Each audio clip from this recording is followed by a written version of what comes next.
we're diving into two hot topics in the UFC world. First up, we're breaking down the highly anticipated showdown between Tatiana Suarez and Zhang Weili, and whether this clash for the strawweight title is closer than ever. Then, we've got the drama surrounding Mayra Bueno Silva, as she lashes out at the Nevada Athletic Commission over a controversial penalty fine, and much more.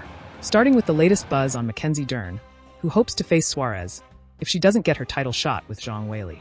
Dern returned to the winner's circle at the expense of Loopy Godinez at this past weekend's UFC Fight Night event at the Etihad Arena in Abu Dhabi. She was one of the major winners from the event.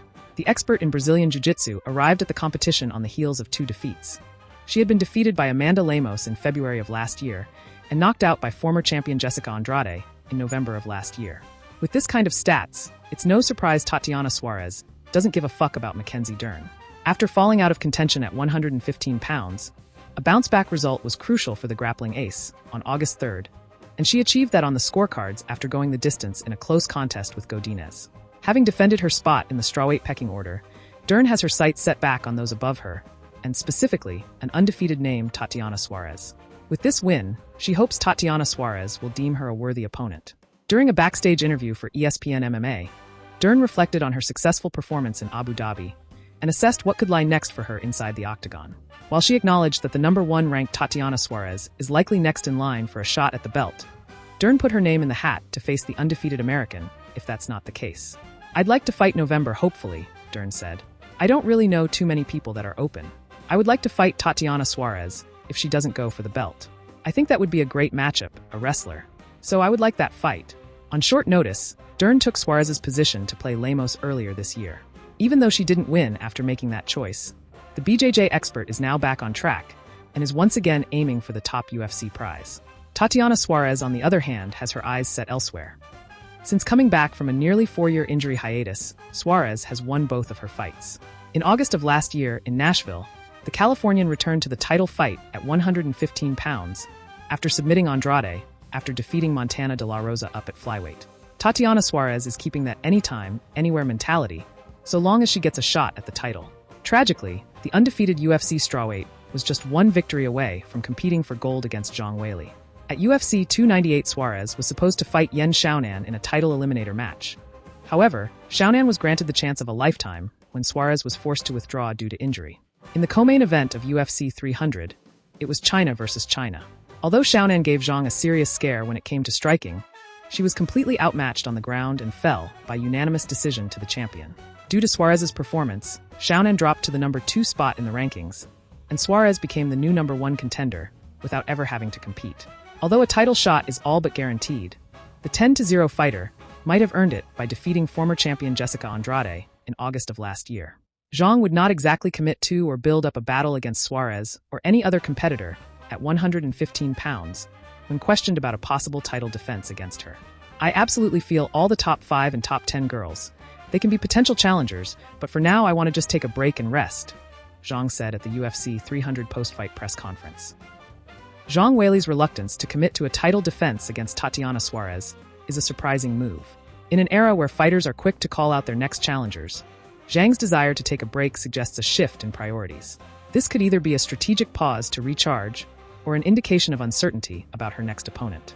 Either way, it leaves the door wide open for Suarez to make her case for a title shot. In a time where it's the norm to call out other fighters, especially in title fights, Suarez was surprised to see Zhang leave her name completely out of her post-fight interviews. "I finished Jéssica Andrade, and not only did Verna beat #10, she decisioned #10. I finished Jéssica Andrade, and even before that, I felt like I was pretty dominant. I had a really good performance, and I thought where the division is right now, it just made sense because of where the division is." Tatiana Suarez's impressive resume, including her dominant victory over Jéssica Andrade, underscores why she believes she's the rightful next contender.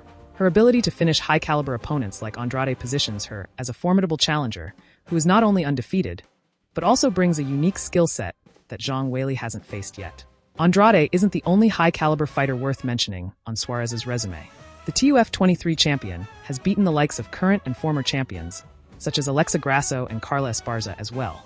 That's why, among other things, Suarez thinks it's a no-brainer she should fight Zhang Weili for the strawweight title next, and not the likes of Mackenzie Dern. They need someone to fight for that title, and why not somebody who's undefeated, has an amazing story, strong grappler, and something that she really hasn't faced yet, Suarez argued. A tall, long, rangy person that actually has very good jiu-jitsu and wrestling. Something that she's really developed, and now she's beating everybody with her wrestling. So why not put her against somebody that could do just that? Not only that, but I'm undefeated in the division. You don't have anybody in the division that's undefeated at the top. So I think that it just makes a fun matchup, and I hope that it happens. I get a submission 100%, Suarez said of her early prediction for the fight. I think that I will sub her. Suarez makes a compelling case for herself by highlighting her undefeated record and her strong grappling skills. She points out that her wrestling and jiu-jitsu present a fresh challenge for Weili, who has been relying on her striking to secure victories. Suarez's argument is that the UFC needs to see how Weili handles a top-tier grappler like herself, which could make for an exciting and strategic matchup. Where would the potential strawweight title fight take place? If Suarez had it her way, it'd be at the Sphere in Las Vegas, Nevada for UFC 306. The special one-of-a-kind event is scheduled for September 14th on Mexican Independence Day weekend. Although the Californian wouldn't mind making out the trip to unfamiliar territory in Zhang Weili's home country of China.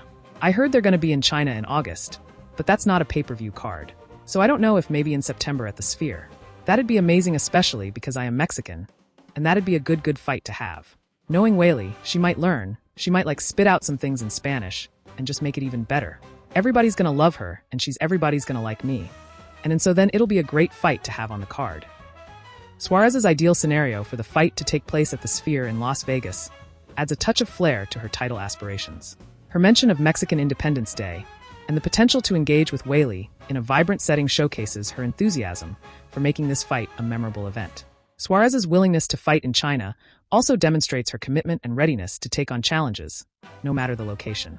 I don't care as long as I get a title shot, Suarez said, when asked about fighting in China. I think it would be awesome, too. I don't know how the Chinese fans are because I've never been there. Should Zhang Weili versus Tatiana Suarez be next on the agenda at women's strawweight? Tatiana Suarez's confidence in securing a submission victory over Zhang Weili speaks volumes about her belief in her own skills and strategy. By predicting a finish, Suarez not only showcases her self-assuredness, but also hints at the tactical advantage she believes she holds over the champion. It's a bold statement that adds an extra layer of anticipation for this potential title bout. And finally, the drama surrounding Mayra Bueno Silva, as she lashes out at the Nevada Athletic Commission over a controversial penalty fine.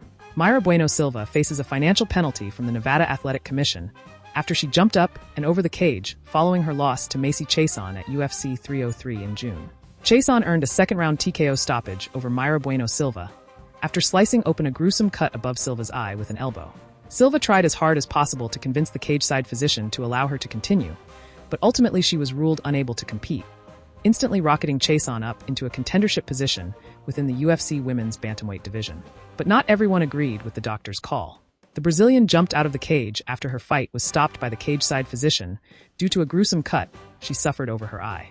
On Tuesday, the commission revealed that $2,500 of Silva's $100,000 purse had been withheld after she was given explicit instructions not to jump out of the cage. A resolution in Silva's case is expected at the next commission hearing scheduled on August 27th. However, Mayra Bueno Silva is not letting this slide that easy. She expressed her frustration to UFC CEO Dana White and went as far as threatening to call her lawyers. Fans laughed at her actions. Perhaps her nickname persona She-Tera, revealing itself.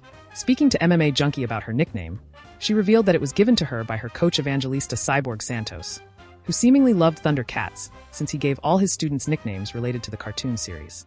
Prior to competing, athletes are given numerous instructions about behavior that could potentially land them in hot water, and jumping out of the cage after a fight is not allowed by the commission. Diego Lopez faced a similar sanction after he leapt over the cage following his win over Sadiq Youssef at UFC 300 in April. UFC CEO Dana White actually said at the time that he would pay whatever fines the commission handed down after he allowed Lopez to jump over the cage to greet him following the win. Following Mayra Bueno Silva's threat to involve her lawyers, this could go down in two ways. Either Dana White completely destroys and fires Mayra Bueno using his influence and position, or he pays the fine similar what happened with Diego Lopez. The commission ultimately fined Lopez $2,500, along with attorney fees for jumping over the cage. Silva could potentially face the same exact punishment because Lopez also earned $100,000 for his fight, which resulted in the $2,500 fine handed down by the commission. Silva learns her fate at the next commission meeting, but for now, $2,500 of her purse remains withheld until a resolution is reached on her punishment.